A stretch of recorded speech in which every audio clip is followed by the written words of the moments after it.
আসসালামু আলাইকুম ওয়া রাহমাতুল্লাহি ওয়া বারাকাতুহু।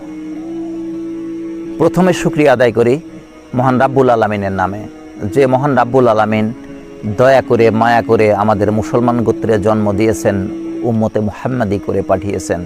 আলহামদুলিল্লাহ সুম্মা আলহামদুলিল্লাহ।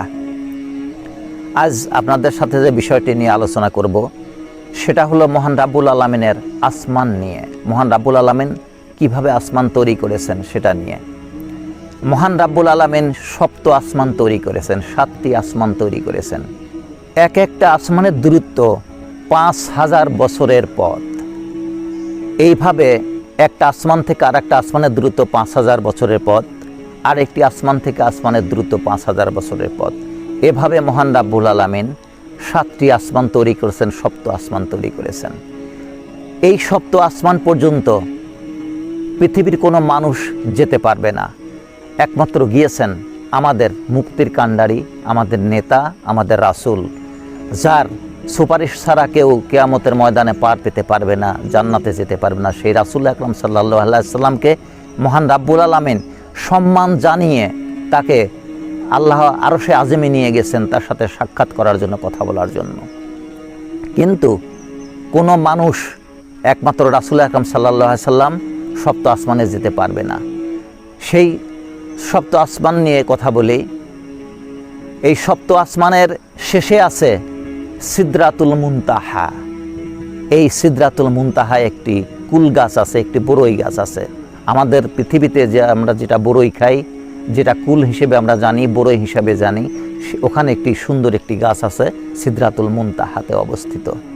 আর তারপরে আছে আরশে আজিম, যে আরশে আজিম আমার সৃষ্টিকর্তা মহান রাব্বুল আলামিন সেখানে অবস্থান করেন, আছে সেখানে সিদরাতুল মুনতাহা।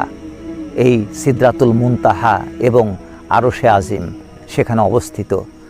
আর আরশে আজিমে আছেন মহান রাব্বুল আলামিনের নূরের তৈরি 8 জন শক্তিশালী, সবচেয়ে শক্তিশালী ফেরেশতাদের মধ্যে 8 জন ফেরেশতা আরশে আজিমে আছেন। আরশে আজিমের পায়া ধরে তারা অবস্থান করছেন। এই আরশে আজিমে যেসব 8 জন ফেরেশতা অবস্থান করছেন, কিয়ামতের ময়দানে যখন একে একে সমস্ত কিছু ধ্বংস হয়ে যাবে, পৃথিবী ধ্বংস হবে, মহান রাব্বুল আলামিনের সৃষ্টি জগৎ সবই ধ্বংস হবে, আসমান ধ্বংস হবে, কোনো কিছুই থাকবে না, একমাত্র থাকবে আরশে আজিম। যখন ফেরেশতাকুল সবই মৃত্যুবরণ করতে হবে, কোনো কিছুই আর জীবিত থাকবে না, আজরাইল আলাইহিস সালামকে মৃত্যুবরণ করতে হবে। কিন্তু তখন একমাত্র জীবিত থাকবেন আমার সৃষ্টিকর্তা মহান রাব্বুল আলামিন এবং তার 8 জন ফেরেশতা। এদের মৃত্যু কোনো দিনই হবে না। এই বিষয়টা আপনাদের কাছে আজ তুলে ধরলাম। আমরা আল্লাহকে মানি, আল্লাহর আইনকে মানি, আল্লাহর কোরআনকে মানি, আল্লাহর বিধানকে মানার চেষ্টা করি। পৃথিবীর বুকে যতদিন মহান রাব্বুল আলামিন আমাদেরকে বাঁচিয়ে রেখেছেন, আমরা যেন আল্লাহর কোরআনের পথে থাকতে পারি, হাদিসের পথে থাকতে পারি, আল্লাহর দ্বীনের পথে থাকতে পারি। মহান রাব্বুল আলামিন যেন আমাদের সেই তৌফিক দান করেন। আমাদের জীবনের শেষ নিঃশ্বাস পর্যন্ত যেন আমরা ইসলামের পথে থাকতে পারি। মহান রাব্বুল আলামিন যেন আমাদের সেই তৌফিক দান করেন।